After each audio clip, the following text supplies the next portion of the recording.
Jadi, ada kasus pembunuhan satu-satunya di Amerika Serikat yang pengungkapan kasusnya itu dibantu hantu untuk mengungkap pelakunya gitu. Aneh kan? Biasanya di dunia barat kan selalu menggunakan rasional gitu, menggunakan metode empiris, terus juga skeptis dengan hal-hal yang mistis gitu. Nah, mau tahu seberapa aneh dan menakutkan kasus kali ini? Tapi sebelum saya lanjut, ingat terkadang manusia jauh lebih menakutkan daripada setan. Dan mari kita bahas untuk kasus kali ini. Pada tanggal 21 Februari 1977, tepatnya jam 9 malam, petugas pemadam kebakaran mendapat telepon gitu dari sebuah unit apartemen. Nah, di dalam telepon tersebut ada pasangan suami istri yang menjelaskan bahwa di gedung apartemennya ini tercium bau asap yang menyengat gitu. Sebenarnya pasangan ini melihat gedung apartemennya ini tidak ada asap hitam kebakaran gitu. Tapi karena khawatir, mereka menelpon petugas pemadam kebakaran meminta untuk datang untuk memeriksa apartemen tadi. Nah, pemadam kebakaran pun langsung menyanggupi permintaan ini dan langsung pergi ke apartemen yang berada di North Pine Grove nomor 2740 Chicago, Amerika Serikat. Pas pemadam kebakaran tiba di lokasi, ternyata bener tuh ada kebakaran di salah satu kamar yang ada di apartemen. Kelihatan asap hitam ngebul keluar dari salah satu kamar gitu. Mereka semua langsung bergegas menuju kamar itu dan berusaha memadamkan apinya. Untungnya kebakaran di kamar apartemen ini yang diketahui nomor 15 itu tidak begitu besar gitu. Petugas pemadam kebakarannya dengan cepat berhasil memadamkan apinya. Begitu apinya sudah padam, petugas pemadam kebakaran menginvestigasi sekiranya sumber kebakarannya itu dari mana gitu. Pada saat itu petugas tahu nih ada sesuatu yang janggal. Mereka melihat ada kasur gitu di ruangan keluarga. Begitu kasurnya diangkat, ternyata di balik kasurnya ada tumpukan baju-baju. Begitu tumpukan baju-baju itu diangkat, ternyata di balik baju-baju ini ada jenazah seorang wanita. Jenazahnya ini nantinya diketahui bernama Teresita Basa. Petugas pemadam kebakaran pada saat itu langsung menelpon polisi untuk meminta bantuan gitu. Karena kondisi jenazahnya Teresita ini, para petugas ini semuanya yakin bahwa adalah peristiwa pembunuhan gitu. Diketahui Teresita ditemukan dengan kondisi mohon maaf telanjang, pisau dapur menancap di dadanya, dan posisinya mohon maaf kayak ngangkang gitu. Seakan-akan Teresita ini habis dilecehkan. Nah, kemudian tidak lama polisi pun datang dan menetapkan kamar 15 sebagai TKP pembunuhan.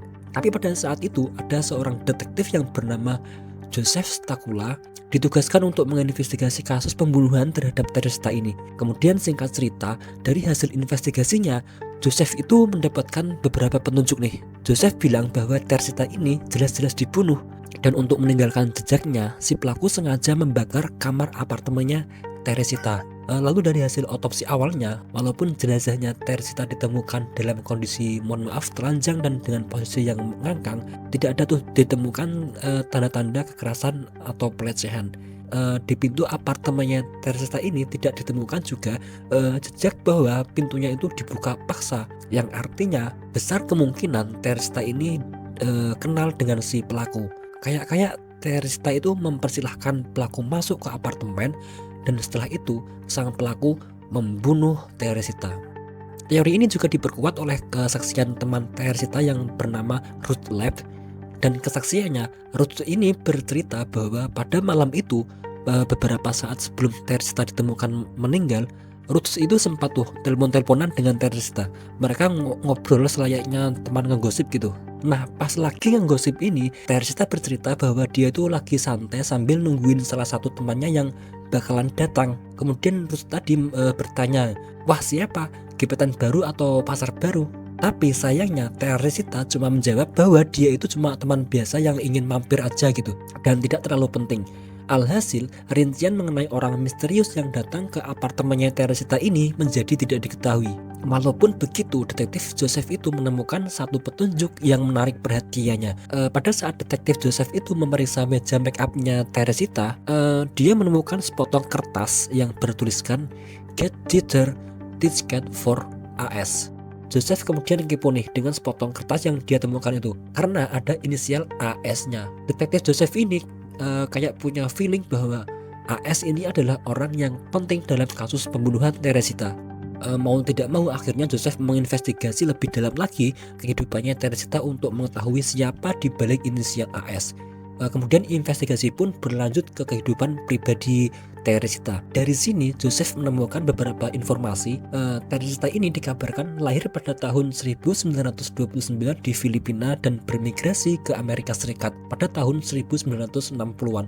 Pada saat dia merantau ke Amerika Serikat, tujuan Teresita itu waktu itu adalah ingin melanjutkan studi dalam bermusik gitu. Tidak lama setelah dia melanjutkan studi musik, dia menemukan passionnya gitu. Passion barunya ini adalah membantu dan merawat orang yang ada di sekitarnya. Tidak lama kemudian Teresita itu mengambil studi kesehatan jurusan terapi medis, lalu bekerja sebagai terapis di bagian pernapasan di rumah sakit Edgewater, Chicago, Amerika Serikat. Diketahui juga walaupun orang tuanya Teresita ini merupakan orang yang cukup kaya, Teresita itu hidup dengan sederhana gitu, yang tidak suka hidup bermewah-mewah. Dia sukanya hidup tenang dan tidak suka drama gitu. Dia juga sering memberikan les piano gratis ke anak-anak tetangga sekitar apartemen. Kemudian dia juga akrab dengan rekan kerjanya di rumah sakit. Bisa dibilang tidak ada tetangga atau rekan kerjanya yang membenci Teresita gitu. Semua orang mengecap Teresita itu sebagai orang yang baik. Bahkan kaget dan heran kalau ada orang yang tega membunuh Teresita. Detektif Joseph ini kemudian bingung. Dari sekian banyak tetangga dan juga rekan kerja Teresita yang diinterview, tidak ada orang yang berinisial AS gitu. Investigasi pun akhirnya buntu, dan pada akhirnya pelaku dan kasus pembunuhan Teresita tidak kunjung juga terungkap. Lalu pada bulan Agustus tahun 1977, Detektif Joseph mendapat telepon yang terbilang sangat aneh. Pada saat itu Joseph mendapat telepon dari seorang dokter yang bernama Dr. Chua. Di awal telepon, Dr. Chua ini bilang bahwa dia mempunyai petunjuk penting mengenai pembunuhan Teresita tadi. Tapi Dr. Chua ini entah kenapa terdengar seperti bingung dan tidak yakin juga dengan petunjuknya. Detektif Joseph lalu meyakinkan Dr. Chua bahwa petunjuk apapun itu, seperti apapun itu, pastinya akan membantu investigasi kasus ini. Tidak lama Dr. Chua ini kayak terdiam, lalu menarik napasnya dan bilang, Dr. Joseph, apakah kamu percaya dengan hantu? Detektif Joseph ini kayak bingung dan bertanya lagi, how do you mean? Maksud kamu? Kemudian Dr. Chua menjawab lagi, apa yang bakalan saya kasih tahu ini terdengar tidak masuk akal. Maka dari itu kita mesti ketemu langsung dan ngobrol bareng. Detektif Joseph ini kayak agak gimana gitu, kayak agak ngeri-ngeri gitu. Ini kayak serius banget nih. Cuma ya sudahlah. Detektif Joseph ini berusaha open-minded dengan segala kemungkinan dan pada akhirnya setuju tuh ketemuan dengan Dr. Chua. Singkat cerita, Dr. Joseph bertemu dengan Dr. Chua di rumahnya. Pada saat itu di hadapannya Detektif Joseph ada Dr. Chua dan juga istrinya yang bernama Remy. Remy ini ternyata diketahui merupakan rekan kerja Teresita. Cuman mereka beda shift, mereka emang saling kenal, cuma tidak dekat gitu. Walaupun mereka ketemuan, paling-paling yang ngobrolin singkat mengenai urusan rumah sakit, itu pun juga pas pergantian shift aja. Pada saat itu mereka bertiga duduk bareng nih. Detektif Joseph lalu bertanya ke Dr. Chua, iya, apa petunjuknya Pak? Dr. Chua dan Remy lalu kayak saling bertukar pandangan, dan tidak lama si Remy ini menjawab, selama 6 bulan terakhir, entah bagaimana caranya, aku sering melihat penampakan Teresita dan dia menitipkan sebuah pesan. Detektif Joseph ini kayak makin bingung. Gak lama Dr. Chua dan Remy itu menceritakan secara detail segala macam kejadian aneh yang selama 6 bulan terakhir mereka berdua alami. Saya mau kalian siapin diri baik-baik karena ceritanya ini benar-benar ngeri, aneh, dan nyata. Pada saat berita mengenai kasus pembunuhan dan meninggalnya Teresita ini tersebar, rumah sakit Edgewater tempat Teresita pernah bekerja sempat mengadakan acara bela sungkawa gitu. Setelah prosesi bela sungkawa ini telah usai, untuk beberapa minggu kemudian, Remy yang seharusnya ganti-gantian shift dengan Teresita, mau tidak mau harus kerja double shift nih karena menggantikan Teresita tadi. Nah, pada suatu malam Remy sempat beristirahat dulu tuh di sebuah ruangan khusus staf medis yang fungsinya untuk beristirahat. Di dalam ruangan ini ada semacam dapur kecil, minuman, makanan, TV, dan perabotan lainnya. Pas itu Remy memutuskan untuk rebahan dulu sebentar di sofa bed untuk tidur sekitar setengah jam aja. Baru beberapa menit Remy menjamkan matanya, tiba-tiba dia kebangun dan melek lagi, tapi dia tidak bisa menggerakkan tubuhnya gitu. Remy bilang pada saat itu entah kenapa dia terbujur kaku di sofa bed seakan-akan ketindihan. Pas dia melirik ke samping sofa, dia melihat sosok penampakan wanita telanjang dengan pisau menancap di dadanya lagi berdiri. Remy di sini kaget sejadi-jadinya karena sosok yang ada di sampingnya itu adalah Teresita. Cuma ya dia tidak bisa bergerak karena dia lagi ketindihan gitu. Tidak lama Teresita ini kayak melayang menuju ke pintu ruangan istirahat dan membanting pintunya. Pas pintunya kebanting, Remy mendadak kebangun dari tidur gitu. Pas momen ini dia merinding sekaligus bingung. Wah, tadi saya lihat itu mimpi atau emang beneran terjadi. Pas Remy pulang, dia ketemu tuh sama Dokter Chua, suaminya si Remy tadi. Remy bercerita tentang kejadian tadi itu, cuman Dokter Chua yang notabene-nya seorang dokter yang berpikiran logis, dia kayak meremehkan ceritanya Remy gitu. Dia kayak bilang, alah paling itu kamu cuma kecapean saja. Toh kamu kan double shift, lagi bela sungkawa terus keinget dengan Teresita, jadinya kamu halu. Alhasil Remy pun kayak iya juga ya, mungkin bener juga, mungkin saya lagi kecapean. Hari-hari besoknya kehidupan Remy kembali normal gitu.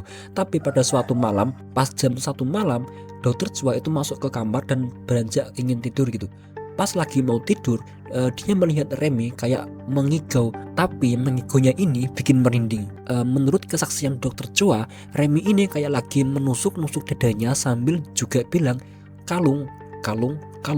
Dokter Chua dengar ini dengan pemandangan Remy yang gelagaknya aneh. Dokter Chua itu sempat bangunin Remy, kamu kenapa mengigaunya begitu? Tapi tetap saja Remy yang sudah digoyang-goyangin tidak bangun-bangun gitu. Dia masih saja kayak menusuk-nusuk dadanya sambil bilang kalung. Dokter Chua kemudian mengambil segelas air lalu menyiramkan ke Remy. Remy pun langsung bangun dan kaget dan marah. Apa sih? Kok basah semua? Dokter Chua lalu menjelaskan apa yang dialami barusan itu. Dan di sini Remy menambahkan kalau pas dia tidur tadi, dia bermimpi ketemu sama Teresita. Di dalam mimpinya, Teresita ini juga bilang kalung. Mereka berdua pada malam ini tidur dengan perasaan bingung. Sampai muncul lagi peristiwa yang aneh pada satu malam di bulan Agustus tahun 1977. Tiba-tiba Remy mendadak teriak-teriak histeris sambil juga memukuli dadanya. Dan pas itu Remy berteriak, Alan. Dokter Chua kaget, istri saya kenapa? Dokter Chua berusaha membangunkan Remy tapi tidak bangun-bangun gitu. Dia langsung mengambil segelas air lalu disiram ke wajahnya Remy. Remy mendadak batuk dan sesak napas, kebasahan dan tersadarkan. Dokter Chua dengan super duper kebingungannya nanya ke Remy, kamu kenapa? Pas itu Remy bilang kalau dia lagi-lagi mimpi ketemu sama Teresita.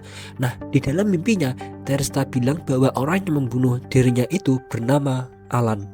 Dari berbagai macam kejadian ini, Dr. Chua dan Remy pada akhirnya menelpon Detektif Joseph.